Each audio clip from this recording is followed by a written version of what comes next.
اور پھر اس کے دامن کو مضبوطی سے تھام لے۔ فَسَيُدْخِلُهُمْ فِي رَحْمَةٍ مِّنْهُ، تو اللہ تعالیٰ عن قریب ایسے شخص کو، ان لوگوں کو داخل کریں گے اپنی رحمت میں، وَفَضْلٍ، اور خاص اپنے فضل میں، وَيَهْدِيهِمْ إِلَيْهِ صِرَاطًا مُسْتَقِيمًا، اور اللہ انہیں اپنی طرف سیدھے راستے کی ہدایت بخشے گا۔ يَسْتَفْتُونَكَ، اے نبی آپ سے پوچھتے ہیں۔ اس آخری آیت کا تعلق بھی سورہ نساء کی پہلی ابتدائی آیات سے ہے۔ بالکل شروع میں جو باتیں آئی تھیں، وہ کلالہ کا حکم آیا تھا وراثت کے قانون میں، یہ کلالہ کے بارے میں آپ سے سوال کرتے ہیں۔ قُلِ اللَّهُ يُفْتِيكُمْ فِي الْكَلَالَةِ، کہہ دیجئے کہ اللہ تعالیٰ تمہیں حکم بتاتا ہے کلالہ کا، جو تم نے پوچھا ہے اس کا جواب ابھی مل جائے گا۔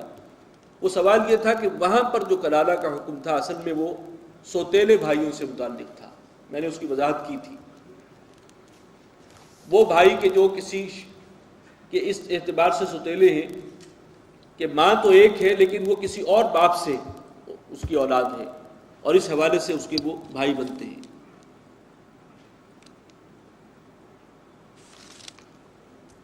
تو اب حقیقی بھائی جو ہیں ان کا کیا حکم ہے؟ کلالہ وہ شخص ہے کہ جس کے نہ والدین میں سے کوئی زندہ ہو، نہ اولاد میں سے کوئی زندہ ہو، نہ بیوی ہو۔ تو یہ اصل میں پہلا دائرہ ہے جہاں وراثت تقسیم ہوتی ہے۔ اس دائرے میں کوئی بھی وارث نہیں ہے، تو پھر اس کے بعد اب وہ وراثت منتقل ہوگی نیکسٹ اگلے سرکل میں، اور وہ ہے بھائی بہن۔ تو وہاں جو نصاب پہلے بتایا گیا سورہ نساء کے دوسرے رکوع میں، وہاں تھا کہ اگر اس کے وہ بھائی سوتیلے ہوں تو پھر وراثت کس طرح سے تقسیم ہوگی۔ اب سوال یہ آیا کہ جو حقیقی بھائی ہیں ان کا حکم کیا ہے؟ حقیقی بہن بھائی بھی ہو سکتے ہیں۔ فرمایا اِنِ امْرُؤٌ هَلَكَ لَيْسَ لَهُ وَلَدٌ، اگر کوئی شخص، کوئی مرد جو ہے اس کا انتقال ہو گیا اور اس کے کوئی بیٹا نہیں ہے، کوئی اولاد نہیں ہے، وَلَهُ أُخْتٌ، ہاں اس کے ایک بہن ہے، فَلَهَا نِصْفُ مَا تَرَكَ، تو وہ حقیقی بہن ہے، اس کو مل جائے گا اس کے ترکے میں سے آدھا اس بہن کو مل گیا۔ وَهُوَ يَرِثُهَا، اور اگر صورت یہ ہے کہ مرنے والا جو ہے، مرنے والی کوئی عورت ہے اور جو وارث ہے وہ اس کا بھائی ہے، عورت کا لالا ہے، اس کا انتقال ہو گیا، اس کے والدین بھی نہیں ہیں، اس کی اولاد بھی نہیں ہے، ایک بھائی ہے جو وارث ہے۔ إِن لَمْ يَكُنْ لَهَا وَلَدٌ، اور اس بہن کے جو مری ہے اس کا کوئی اولاد نہیں ہے، تو وہ پورے کا پورا اس کے اس کل مال کا وارث بن جائے گا، یعنی سارا مال اس کو مل جائے گا۔ اس لیے کہ اگر بہن تھی تو اس کو آدھا ملا، اور اگر کوئی شخص اور عورت مرنے والی ہے، اس کا بھائی ایک زندہ ہے، تو کل جو ترکہ ہے، جو کل وراثت ہے، وہ سب کی سب اس کے اس حقیقی بھائی کو مل جائے گا، وہ وارث بنے گا۔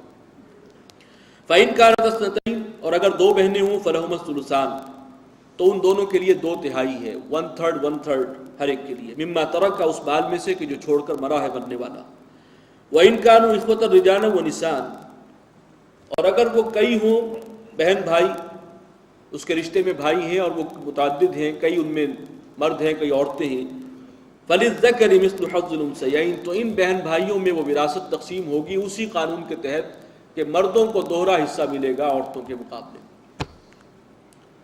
تو گویا جو اولاد کے لیے اصول ہے تقریباً وہی اصول بن جائے گا کلالہ کے بہن بھائیوں کے لیے، اس لیے کہ اس کی کوئی نہ اولاد ہے نہ والدین میں سے زندہ ہے، تو حقیقی بھائیوں میں وہ پوری کی پوری وراثت اسی اصول سے تقسیم ہو جائے گی جیسے کہ کسی کی وراثت اپنے اولاد میں تقسیم ہوتی ہے۔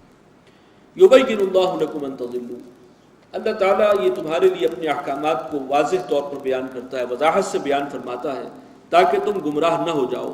واللہ بکل شیء علیم، اللہ ہر شے کا علم رکھنے والا ہے۔